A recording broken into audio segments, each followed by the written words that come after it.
ইলাহা ইল্লাল্লাহ মুহাম্মাদুর রাসূলুল্লাহ সাল্লাল্লাহু তাআলা আলাইহি ওয়াসাল্লাম।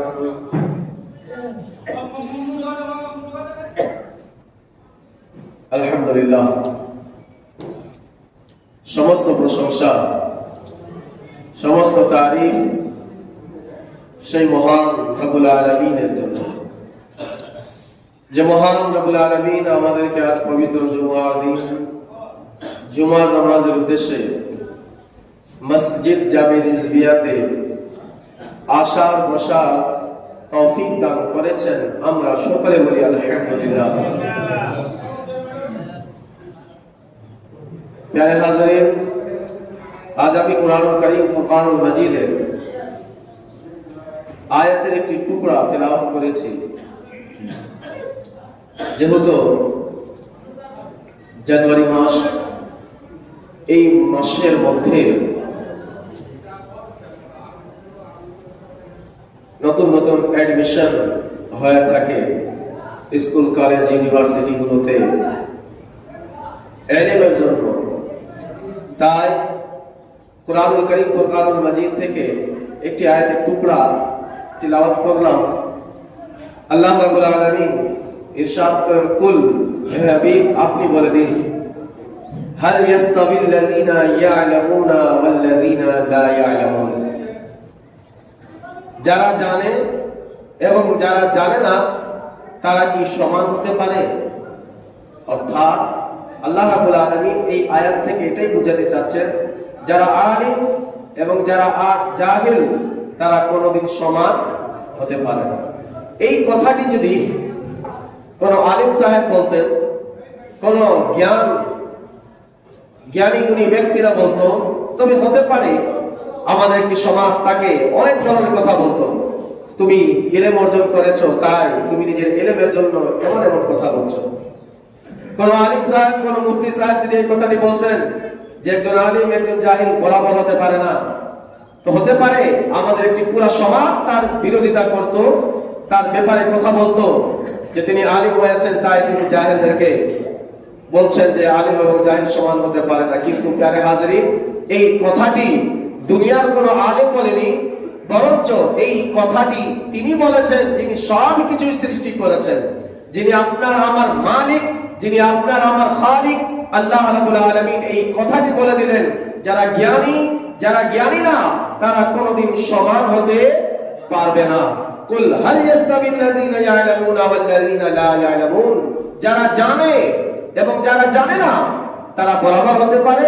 কখনোই না, তারা সমান হতে পারে না। কেন না প্রিয় হাজরিন, জ্ঞান, ইলম এমন একটি জিনিস যাকে রাসূল আকরাম সাল্লাল্লাহু আলাইহি ওয়াসাল্লাম বলেছেন, আল ইলমু নূরুন, জ্ঞান ইলম হচ্ছে নূর, আলো। আলোর কাজ কি হয়? নূরের কাজ কি হয়? অন্ধকার রাস্তা যদি থাকে, ওই আলোর কারণে আপনি সেই রাস্তাগুলো সঠিকভাবে দেখতে পারবেন।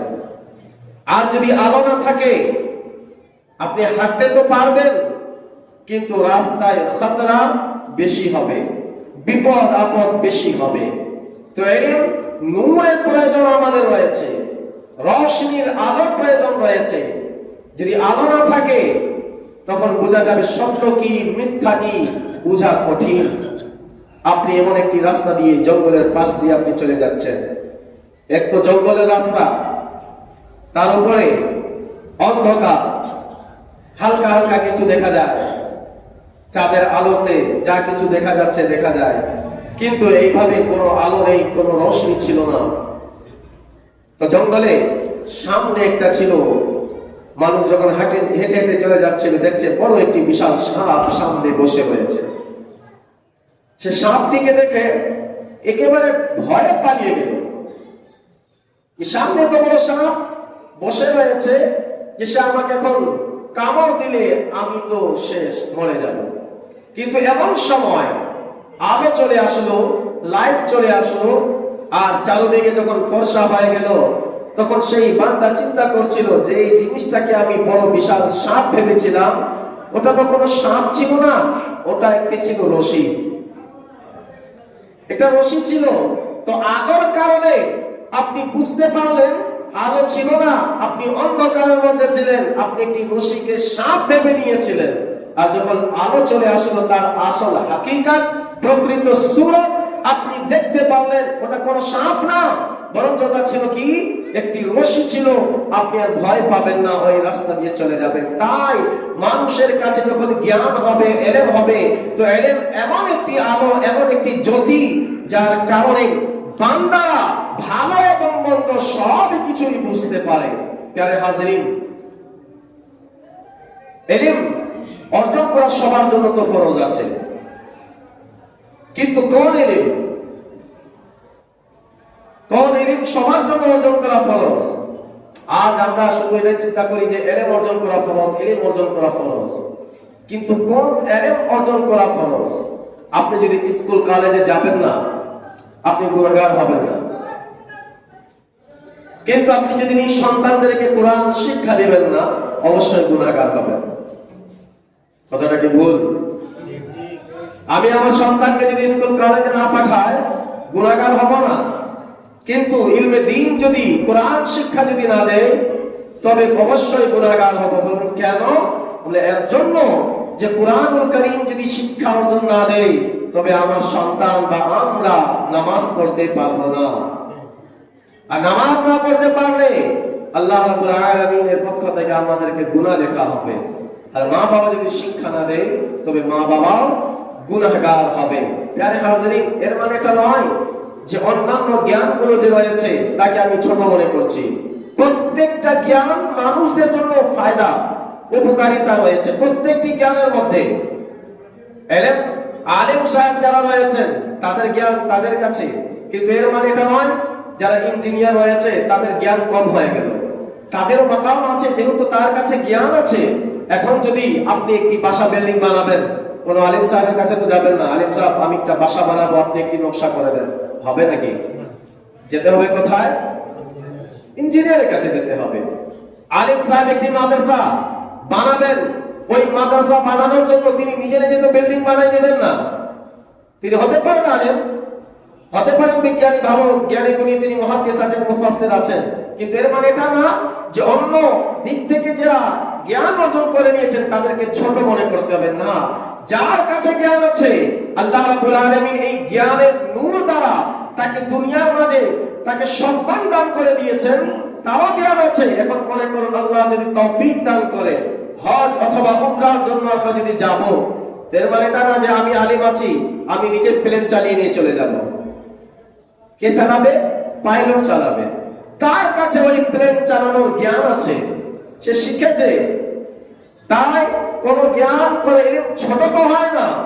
কিন্তু প্যারে হাজরিন, প্রত্যেকটি জ্ঞান নিজ নিজ জায়গায় ঠিক তো আছে, কিন্তু বান্দাদেরকে দুনিয়া একদিন ছেড়ে চলে যেতে হবে। অন্যান্য জ্ঞান, অন্যান্য ইলম গুলো সব দুনিয়ার মধ্যে সীমিত হয়ে যাবে। যেদিন দুনিয়া শেষ, কিয়ামত যখন চলে আসবে, সেই দিন ওই জ্ঞানের সীমাও শেষ হয়ে যাবে। কিন্তু ইলমে দ্বীন যদি কোনো বান্দা অর্জন করে নিয়ে থাকে, তো যতদিন দুনিয়া বাকি থাকবে ততদিন তার মর্যাদা তো থাকবেই। আর যেদিন কিয়ামত চলে আসবে, এই কিয়ামতের ময়দানের মধ্যেও আল্লাহ রাব্বুল আলামিন তাদের শান মানকে উঁচুতে রাখবেন। সুবহানাল্লাহ। একজন শুধুমাত্র হাফিজে কোরআন, যিনি শুধু কোরআনকে হিফজ করেছেন, মনে রাখবেন, কোরআনের হাফেজ শুধু তিনি কোরআনের হাফেজ আছেন, আর একজন আলেম সাহেব তিনি হাফেজ না। তাদের মধ্যে যদি সমানতা করা হয়, কে বেশি বড়, কার মাকাম বেশি বড়, তো কোরআন যেহেতু সর্বশ্রেষ্ঠ কিতাব, কিন্তু এরপরেও যিনি আলেম সাহেব আছেন তার মাকাম সবচেয়ে উঁচুতে হবে। কারণ যিনি হাফেজ আছেন তিনি শুধুমাত্র ওই টিয়া পাখির মতো কোরআনকে হিফজ করেছেন, কোরআনুল কারীমের অর্থ বুঝেন না। কিন্তু যিনি আলিম আছেন তিনি যদিও কোরআন মুখস্থ করেননি, কিন্তু কোরআনের আয়াতগুলো পড়তে পারেন, বুঝতে পারেন, আমলও করতে পারেন। তাই একজন আলিমের মাকাম একজন হাফেজ থেকে অনেক উত্তম। কিন্তু এই একজন হাফেজ যিনি শুধু একটি কোরআনুল কারীমকে মুখস্থ করেছেন, হিফজ করেছেন, দুনিয়াতে আল্লাহ রাব্বুল আলামিন তার শান এমন তো দিয়েছেই যে তার পিছনে শতাধিক মানুষগুলো ইক্তেদা করছে, নামাজ আদায় করছে। আর আখিরাতের ময়দানে তার মাকাম আল্লাহ রাব্বুল আলামিন এমন দান করবেন, শুধু ওই হাফিজে কোরআন নয়, ওই হাফিজে কোরআনকে যারা মাদ্রাসায় পাঠিয়েছে তার মা বাবাকে মাওলা তাবারক ওয়া তাআলা নূরানি এবং মুকুট দান করবেন, যার আলোর ব্যাপারে, যার জ্যোতির ব্যাপারে বলা হয়েছে যে দুনিয়ার সূর্য তার সামনে একেবারে ধীমা হয়ে যাবে, তার আলো কম মনে হবে। সুবহানাল্লাহ। প্রিয় হাজরিন, যখন এক হাফিজে কোরআনের অবস্থা কিয়ামতের ময়দানে মর্যাদা এবং আল্লাহ রাব্বুল আলামিন দান করবেন, তো চিন্তার বিষয়, একজন আলেম যখন উঠবেন কিয়ামতের ময়দানে, আল্লাহ রাব্বুল আলামিন তাকে কেমন শান ও শওকত, তার কেমন ইজ্জত দিয়ে কিয়ামতের ময়দানে তাকে উঠানো হবে। প্যারে রাসূলুল্লাহ সাল্লাল্লাহু আলাইহি ওয়াসাল্লাম এই ইলমে দ্বীন আর একটা ইলমে দুনিয়া, দুটাই আমাদের প্রয়োজন আছে। দুনিয়ার জ্ঞান যদি না থাকে, বর্তমান জামানাতে বাংলা, অঙ্ক, সায়েন্স, জিওলজি, বায়োলজি ইত্যাদি যা কিছু রয়েছে, এগুলোর প্রয়োজন আছে আমাদের। আর এগুলা কুরআনুল কারীমের বাইরে না, কিন্তু মনে রাখবেন, কেননা কুরআনুল কারীমকে কেউ যদি সঠিকভাবে বুঝে নেয়, আজ আমরা চিন্তা করি এটা যে যারা আলিম হন, যারা মুফতি হন, তারা কি বা জানে। কিন্তু প্যারে হাজরিন, আপনি একটি কিতাবের নাম আমি বলছি, ইহইয়াউল উলুমুদ্দিন। ইহইয়াউল উলুমুদ্দিন, এটা আজকের কিতাব লেখা নয়, এই কিতাবটি লিখেছেন ইমাম গাজ্জালি। এই কিতাবটি যাদের থিংকিং এবং যে মৌলবীরা, মুন্সিরা, হুজুররা কি বা জানে, তারা ওই কোরআন হাদিসের ব্যাপারে জানে। আমি তাদেরকে সাজেস্ট করব, ইহইয়াউল উলুমুদ্দিন এই কিতাবটি বাংলাও হয়ে গিয়েছে, আরবিতেও আছে, উর্দুতেও আছে, ইংলিশেও আছে। যেটা আপনার সুবিধা হবে আপনি কিতাবটি নিবেন, একবার পড়বেন। এই ইহইয়াউল উলুমুদ্দিনের মধ্যে ইমাম মুহাম্মদ গাজ্জালি একজন আলেম, আল্লাহওয়ালা।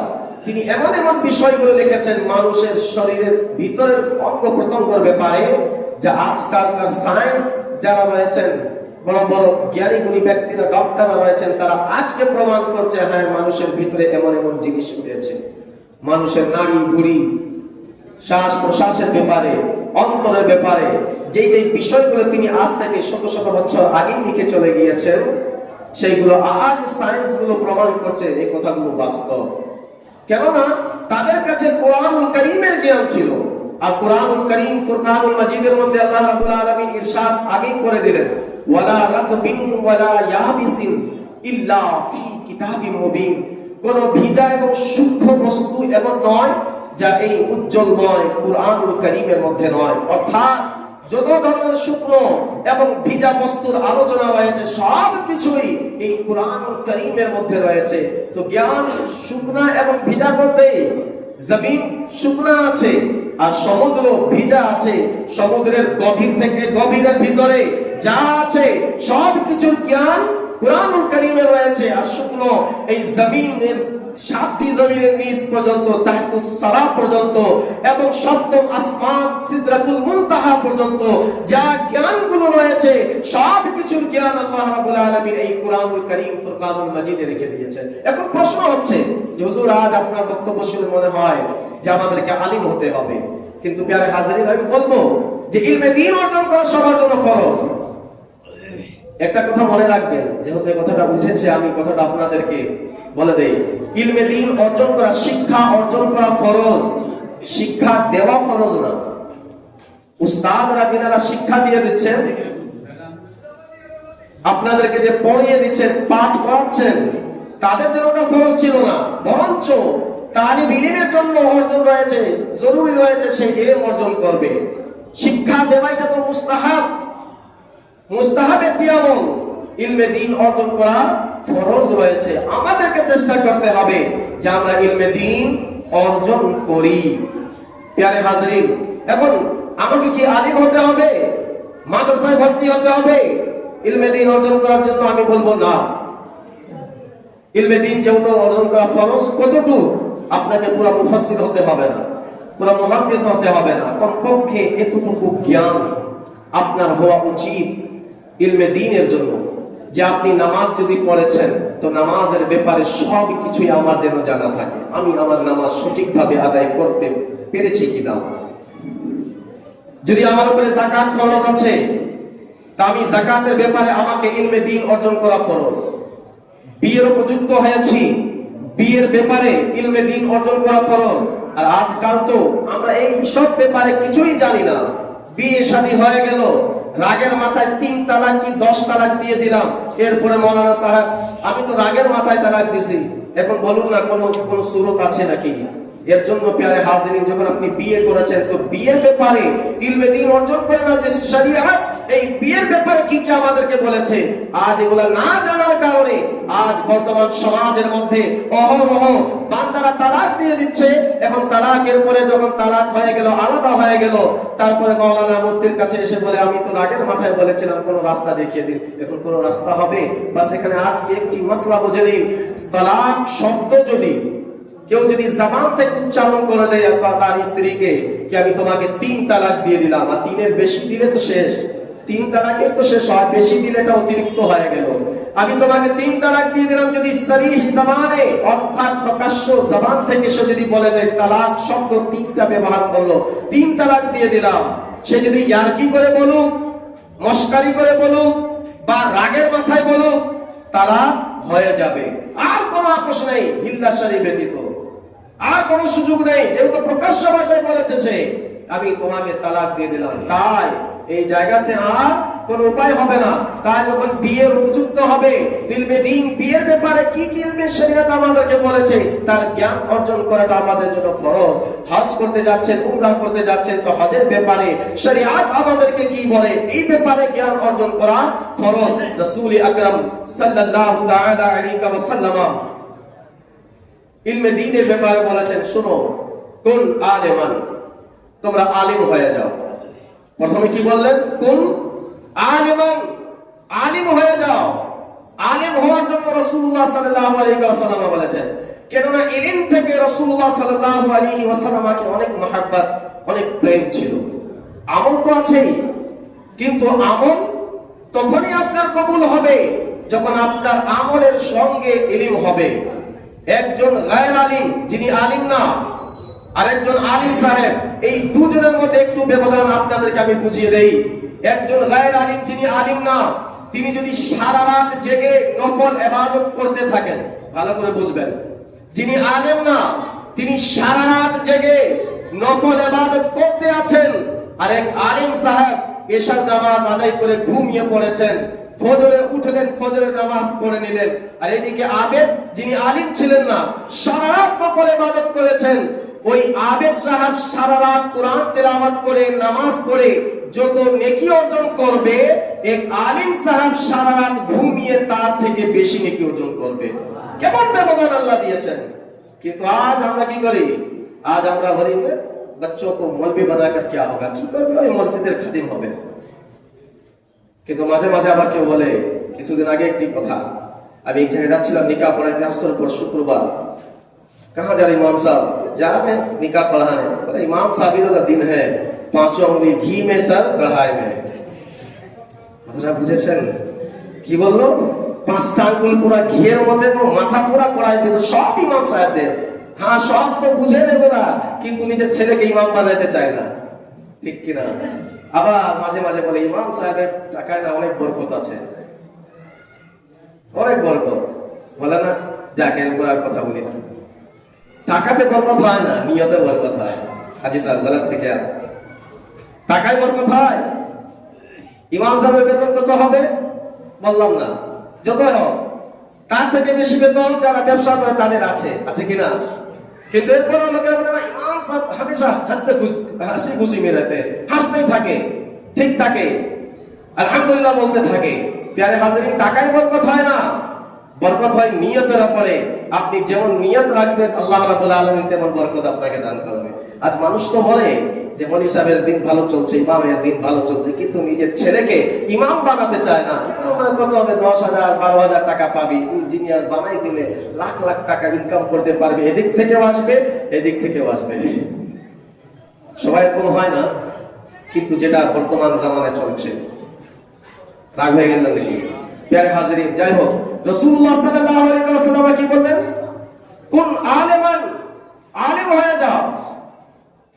যদি আলেম হতে না পারো, আলেম হতে যদি না পারো, তো রাসূলুল্লাহ সাল্লাল্লাহু আলাইহি ওয়াসাল্লাম দ্বিতীয় একটি রাস্তা বলেন, আও মুতাআল্লিমান। তবে আলেম যদি না হতে পারো, তুমি তালেবে ইলম হয়ে যাও, ইলমের সন্ধানে বেরিয়ে যাও। প্যারে হাজিরিন, তালেব ইলম যদি বান্দা হয়ে যাবে, তো তালেব ইলম হলে তার ফায়দা কি?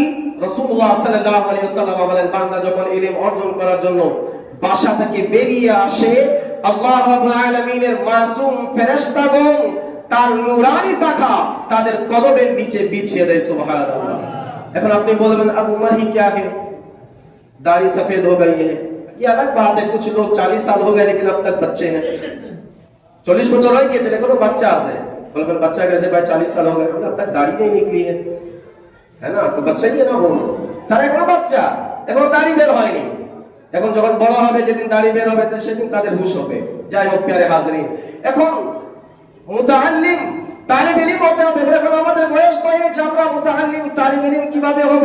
আমি বলবো, তালিব ইলম হতে গেলে মাদ্রাসায় আপনাকে দাখিলা নেওয়ার প্রয়োজন নেই, মাদ্রাসায় ভর্তি হওয়ার প্রয়োজন নেই। যেই যেই জায়গায় ইলমে দ্বীনের মাহফিল হবে, ওয়াজ ও নসিহতের মাহফিল চলবে, জুমআর দিন ইমাম সাহেব খুতবা দিবেন, বাংলা যখন খুতবা হবে, এই খুতবাতে আপনি ইলম অর্জন করার নিয়তে যদি চলে আসবেন, আপনি তালিব ইলম হয়ে যাবেন। সুবহানাল্লাহ, তালিব ইলম হয়ে যাবেন। রাসূলুল্লাহ সাল্লাল্লাহু আলাইহি ওয়াসাল্লাম, যেহেতু আলেম হওয়া সবার দ্বারা সম্ভব না, সবার পক্ষে সম্ভব না, এটা বড় কঠিন একটি ব্যাপার হয়ে যাবে সবার জন্য। 8 বছর বর্তমানে এখন লাগে একটি দারসে নিজামি কোর্স পড়ার জন্য, কিতাবখানায় পড়ার জন্য। বা এদিকে যদি আপনি দাখিলে চলে যান, তো কমপক্ষে 12 বছর 14 বছর পর্যন্ত আপনাকে মাস্টার্স অনার্সের মধ্যে আপনাকে এদিকে কি মুহাদ্দিস বা মুফাসসির অথবা মুফতি পর্যন্ত পড়তে গেলে আপনাকে লেগে যায় 14 বছর 15 বছর, আপনার পুরো কমপ্লিট হয়ে যায়। দারসে নিজামি আপনাকে কিতাবখানা যদি পড়েন, তো 8 বছর আপনাকে লাগবে। তো 8 বছর কে দিবে? প্যারে, আপনি আলেম হতে না পারেন, রাসূলুল্লাহ সাল্লাল্লাহু আলাইহি ওয়াসাল্লাম দ্বিতীয় রাস্তা আমাদেরকে দেখিয়ে দিলেন, তুমি তালিব ইলম হয়ে যাও। যেই যেই জায়গায় ইলমে দ্বীনের আলোচনা হবে, সেই জায়গায় তুমি চলে যাও তালিব ইলমের নিয়তে। আল্লাহ রাব্বুল আলামিন তোমাকে কামিয়াবি দান করবেন। রাসূলুল্লাহ সাল্লাল্লাহু আলাইহি ওয়াসাল্লাম একদিন তিনি মসজিদে নববীতে আসলেন।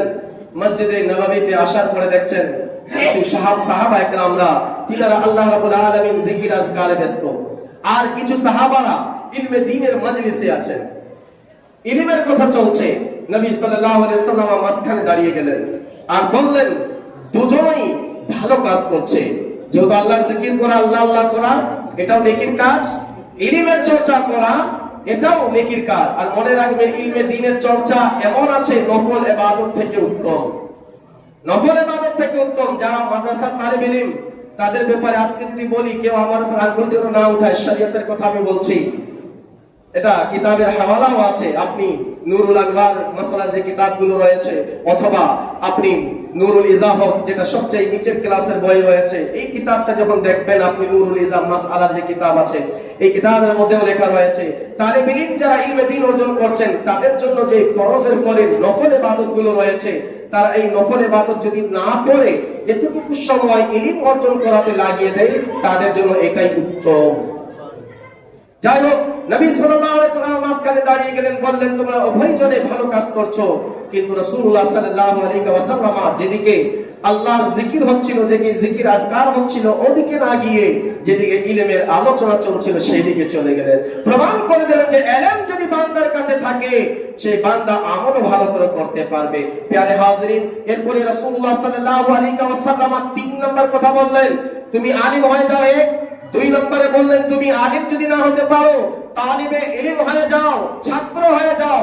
আর যদি তুমি ছাত্র বা তালিবে ইলম না হতে পারো, তখন রাসূলুল্লাহ সাল্লাল্লাহু আলাইহি ওয়াসাল্লাম বলেন, আও মুস্তামিআন, তবে তুমি শ্রোতা হয়ে যাও। শ্রোতা হয়ে যাও, যে জায়গায় ইলমের কথা হবে, বাস তুমি বসে বসে শুনো। আল্লাহ রাব্বুল আলামিন এই ইলমের আলোচনা শোনারও নেকি তোমাকে দান করে দিবে। 3 নম্বর কথা এটা বললেন। 4 নম্বর কথা তিনি বললেন, যদি তুমি এটাও না করতে পারো, তবে যারা ইলম অর্জন করছেন, যারা ইলম অর্জন করে নিয়েছেন, যারা আলিম হয়েছেন, যারা মুফতি হয়েছেন, তাদেরকে তুমি মোহাব্বত করো, ভালোবাসো। সুবহানাল্লাহ। এই 4 নম্বর তো করতে পারি। আজ আমরা আলিম সাহেবকে মোহাব্বত করি, पीछे तो नमाज पढ़ लिए, नमाज पढ़ के निकले तो इमाम साहब ऐसे। আমি আমার কথা বলছি না, আলহামদুলিল্লাহ সব ভালো আছে এখানে প্রায় জায়গায়। নামাজ পড়ে বের হলাম, ইমাম সাহেবের সঙ্গে আসসালামু আলাইকুম যে বলি ফেললাম, বের হলাম, কাজের কোন ইমাম সাহেব এসে। এটা মোহাব্বত? জোরে বলুন না। রাসূলুল্লাহ সাল্লাল্লাহু আলাইহি ওয়াসাল্লাম তিনি 4টি কথা বললেন, আলিম হয়ে যাও। আলিম না হতে পারলে তালিব ইলম হয়ে যাও। তালিব ইলম যদি না হতে পারো তবে তুমি শ্রোতা হয়ে যাও। আর যদি সেটাও না হতে পারো, আলেমদেরকে মোহাব্বত করো। আর আলেমদেরকে মোহাব্বত করার পরে রাসূলুল্লাহ সাল্লাল্লাহু আলাইহি ওয়াসাল্লাম বলেন, এই 4টি যদি না হতে পারো, পঞ্চম হইও না, 5ওয়া মাথো না, পঞ্চম হইও না। যদি পঞ্চম হবে তুমি হালাক হয়ে যাবে, বরবাদ হয়ে যাবে। প্যারে হাজরিন, তো এই 4টির মধ্যে আমাদেরকে থাকতে হবে। আমাদেরকে দেখতে হবে আমি আলিম আছে কিনা। যদি আলিম না হতে পারি তো তালিব ইলম হয়ে যাব।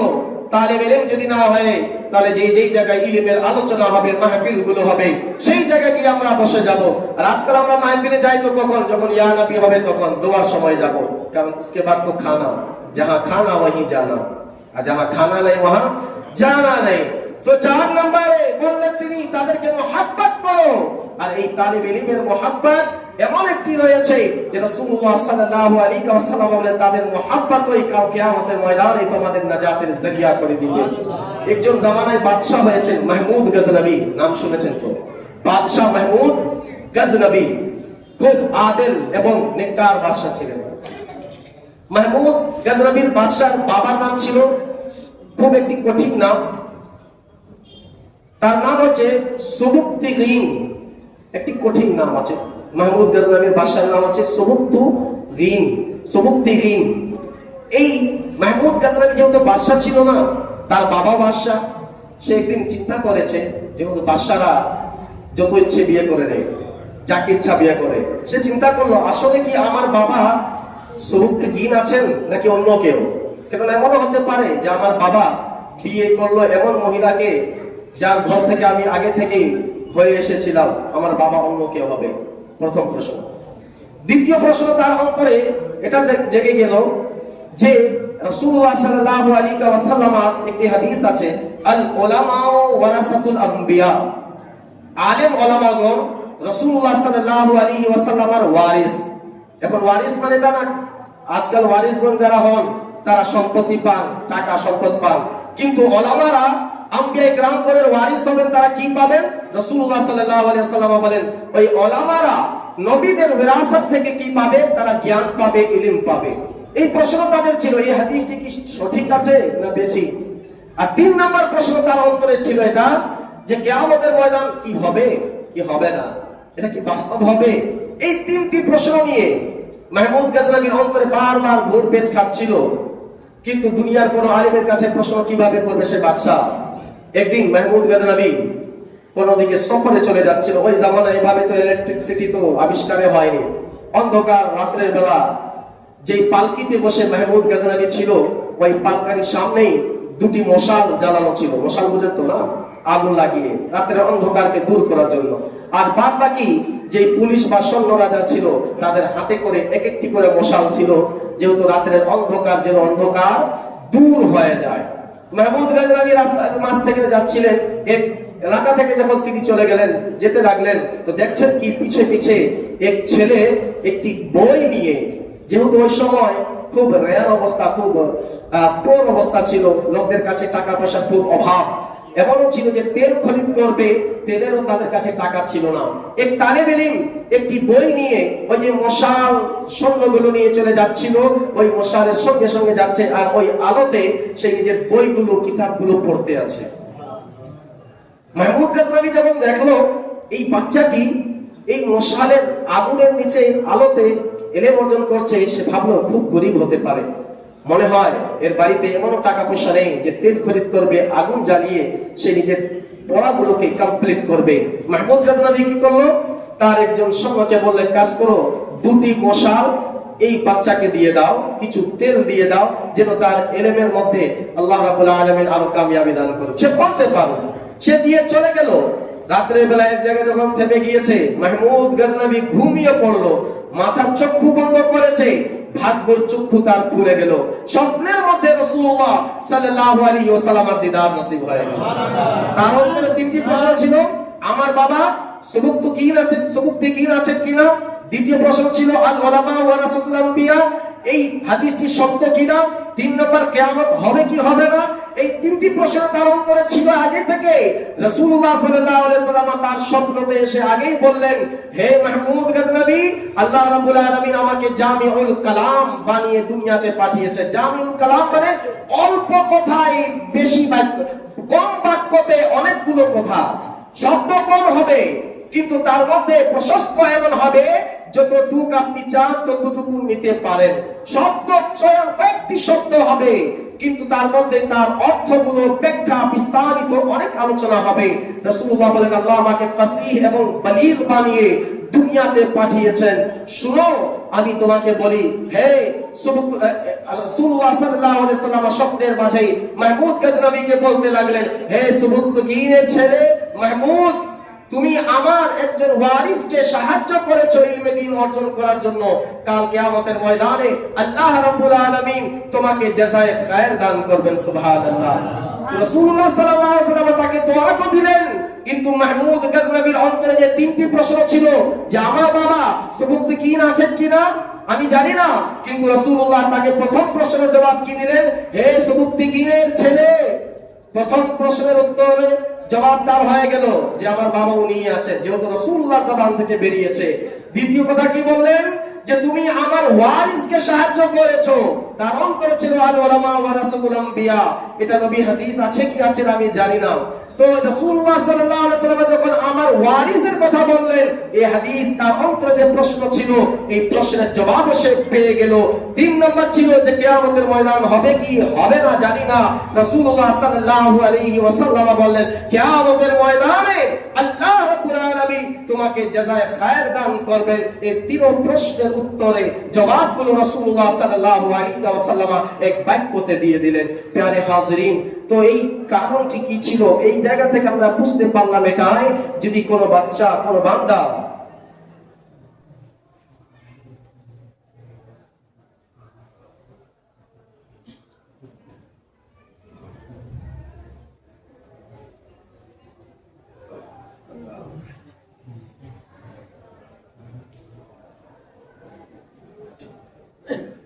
এর থেকে বোঝা গেল যে বাদশা ছিল কিন্তু একটি তালেবে ইলমকে মুহাব্বত সহকারে সাহায্য কিছু করে দিল। রাসূলুল্লাহ সাল্লাল্লাহু আলাইহি ওয়াসাল্লাম কিয়ামতের জামানত দিয়ে দিলেন। তাই প্যারে হাজরিন, আমাদের উচিত আলিম হয়ে যায়। আলিম যদি না হতে পারি মুতাআল্লিম তালেবে ইলম হয়ে যায়। তালেবে ইলম যদি না হতে পারি শ্রোতা হয়ে যায়। শ্রোতা যদি না হতে পারি কমপক্ষে আলেম ওলামাদেরকে আমরা কি করব, ভালোবাসবো, সম্মান করব। প্যারে হাজরিন, যেহেতু আমরা জানি আজ আমাদের পাশে মসজিদের সংলগ্ন যে আল ফারুক একাডেমি স্কুলটি রয়েছে, আল ফারুক স্কুলের মধ্যে আজ শিক্ষকদের কিছু পরীক্ষা রয়েছে, অ্যাডমিশনের পরীক্ষা রয়েছে। তাই পরীক্ষা চলবে, আমার মনে হয় এটা 4টা পর্যন্ত চলবে। তো তাই আমাদের কমিটির পক্ষ থেকে সিদ্ধান্ত নেওয়া হয়েছে, আজ আমাদের মসজিদে যখন আসরের আজান হবে তো মাইকে হবে না, স্পিকারে হবে। এর দ্বারা আপনারা কোনো ধরনের অন্তরে কিছু রাখবেন না যে আজ মসজিদ সাহেব আজান নেই দিয়ে, ঠিক আছে? আজান হবে কিন্তু জামাত যে 4:30টায় আছে 4:30টায় জামাত হবে, আপনারা সময় মোতাবেক চলে আসবেন। এবং দ্বিতীয় কথা, আপনারা দেখেছেন যে অনেকদিন ধরে আমাদের মসজিদের কাজ চলমান ছিল, এখন কিছু কারণে টাকা পয়সার অভাবের কারণে কাজগুলো কিন্তু একেবারে বন্ধ হয়ে রয়ে গিয়েছে। তাই আজকে আমরা এখানে নামাজ আজকে অনেক দিনের পরে নিচে জুমার নামাজ আমরা আদায় করতে পেরেছি। তো আমরা চাই না, সামনে রমজান আসছে, তারাবির সময় দুতলা উঠতে অনেক মুরব্বী মানুষদের কষ্ট হয়, হচ্ছে কিনা? কষ্ট হয়, কষ্ট হচ্ছে। তো আমাদের উচিত আমরা কি করব, যদি একটু বেশি বেশি করে আজকে যদি আমরা টাকাগুলো দিয়ে দেয়, তবে আমাদের এই মসজিদের কাজ খুব দ্রুত কিন্তু এগিয়ে যাবে। রমজানের আগে কাজ ইনশাআল্লাহ তাবারাক ওয়া তাআলা আমাদের সম্পূর্ণ হবে। আর কিন্তু কাজ বেশি, আপনারা দেখছেন ভিতরে আজকে এসেছেন, প্রত্যেক জুমা আমি এদিকে বলতাম যে আপনারা একবার দেখে যাবেন। আর আজকে দেখবো কি, আজকে আগুন সহ এখানে চলে এসেছি আমরা।